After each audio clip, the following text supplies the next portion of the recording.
Hola chicos, ¿cómo están? Espero que se encuentren muy bien. Seguimos con el bloque llamado La Biodiversidad y esta semana vamos a ver una nueva sesión de biología llamada México, país mega diverso. Pero antes de comenzar, recordemos lo que vimos la clase pasada. Aprendiste qué es biodiversidad y qué es un país megadiverso. Mencionamos que un país megadiverso son aquellos que contienen los índices más altos de biodiversidad y de especies endémicas. Y que la biodiversidad son todas las formas de vida que existen en una determinada área, especies de animales, especies de plantas, especies de microorganismos, etc. En esta lección vas a aprender qué es una especie, cómo se forman, vamos a conocer qué son los ecosistemas y sobre todo cuáles ecosistemas encontramos en nuestro país. Así que acompáñame a ver lo siguiente. ¿Qué son las especies? La especie es el grupo de organismos que pueden reproducirse y producir descendencia fértil. En general, los individuos de una especie se reconocen porque son similares en su forma y en su función. Sin embargo, muchas veces los individuos de una especie son muy diferentes. ¿Cómo se forman las especies? Charles Darwin y Alfred Russel Wallace, dos naturistas ingleses, propusieron que todas las especies evolucionan a partir de ancestros en común, a través de un proceso conocido como selección natural. Darwin publicó su libro llamado Sobre el origen de las especies en 1859. En él describe a la selección natural como un proceso mediante el cual los rasgos heredables favorables se vuelven más comunes en sucesivas generaciones en las poblaciones, mientras que los rasgos heredables desfavorables se vuelven menos comunes debido a la reproducción diferencial en las poblaciones. Ahora vamos a conocer los tipos de especies que podemos encontrar en los ecosistemas naturales. Tenemos la especie nativa. Esta es una especie que se encuentra dentro de su área de distribución natural u original. La especie endémica. Esta especie es la que se encuentra restringida a una región. La especie exótica es una especie introducida fuera de su área de distribución original. Muchas de las especies de plantas ornamentales, es decir, plantas de adorno, y de animales domésticos son especies exóticas provenientes ¿de qué? De otros continentes. Y por último tenemos la especie invasora. Las especies invasoras se consideran especies exóticas y son invasoras cuando se establecen, se reproducen y se van a dispersar sin control, causando daños al ecosistema, a las especies nativas, a la salud o a la economía. Ahora vamos a hablar de la distribución de las especies. Dependiendo de su historia y de las capacidades de dispersión de las especies, estas pueden ocupar grandes extensiones de terreno o simplemente estar restringidas a pequeñas regiones. Desafortunadamente, las actividades humanas constantemente modifican las áreas de distribución de las especies, creando y destruyendo hábitats, estableciendo barreras y corredores, o transportando accidentalmente o voluntariamente a las especies a nuevos lugares. La clase pasada aprendimos que México, en cuanto a la diversidad mundial, ocupa el 5º lugar. Ahora vamos a ver un poco sobre la diversidad de especies que podemos encontrar en México. Por ejemplo, en cuanto a plantas, se estima que en México viven alrededor de 23.314 especies de plantas, ocupando así nuestro país el 5º lugar a nivel mundial. Con relación a mamíferos, se estima que en México viven alrededor de 550 especies, ocupando el 3er lugar en riqueza de especies a nivel mundial.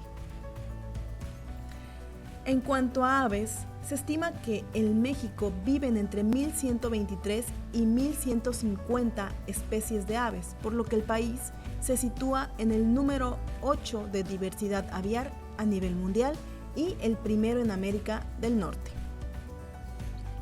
En cuanto a reptiles, se estima que en México viven alrededor de 864 especies y ocupa el 2º lugar a nivel mundial. Y por último, en cuanto a anfibios, Se estima que en México viven alrededor de 337 especies, por lo que nuestro país ocupa el quinto lugar a nivel mundial.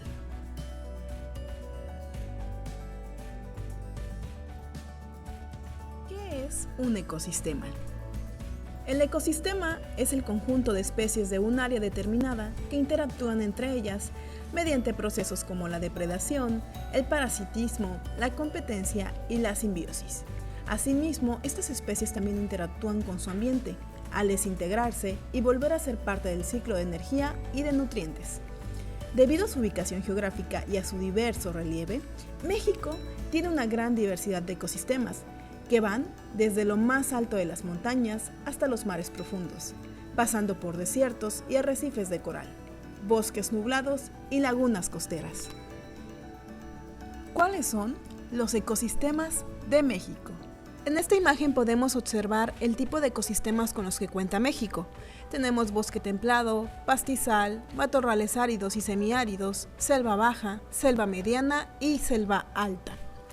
Sin duda alguna, como se ve en el mapa, predominan matorrales áridos y semiáridos, con un alto porcentaje. Bosques templados.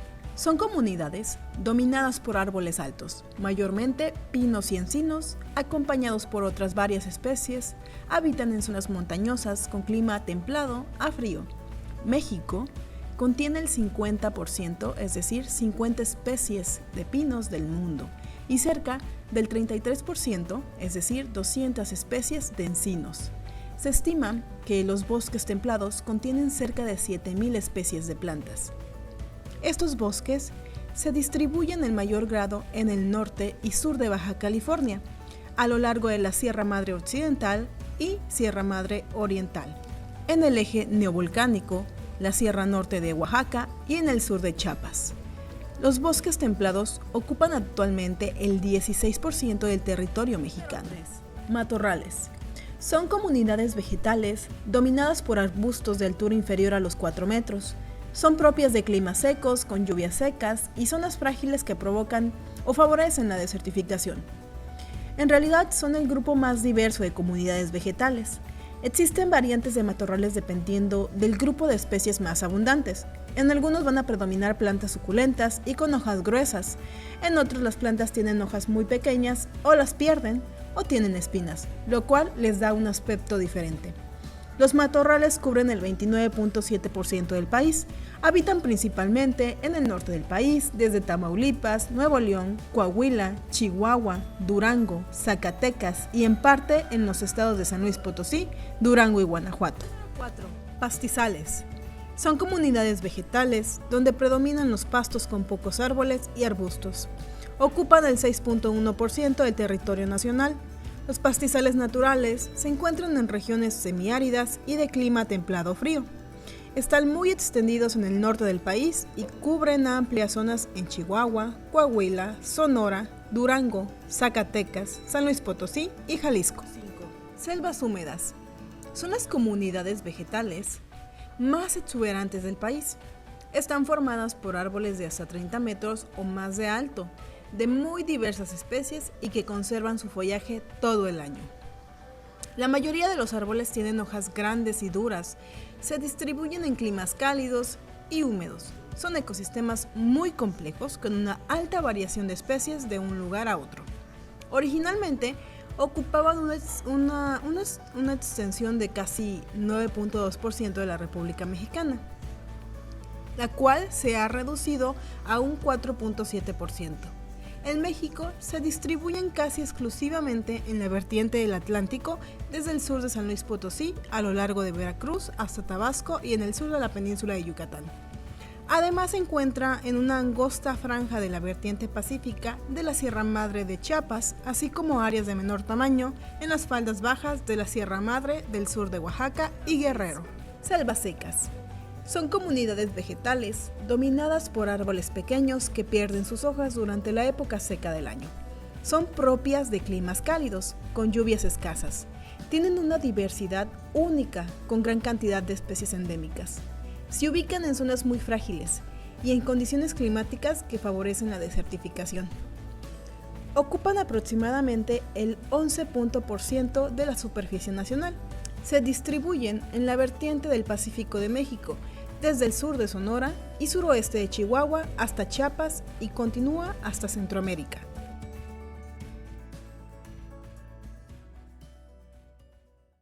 Bueno chicos, con relación a sus actividades de esta semana, ya se encuentran en plataforma y ya saben que si tienen alguna duda, alguna pregunta, me pueden escribir a la plataforma que yo estaré ahí para poderlos ayudar en lo que necesiten. Así que nos vemos en la siguiente sesión. Adiós.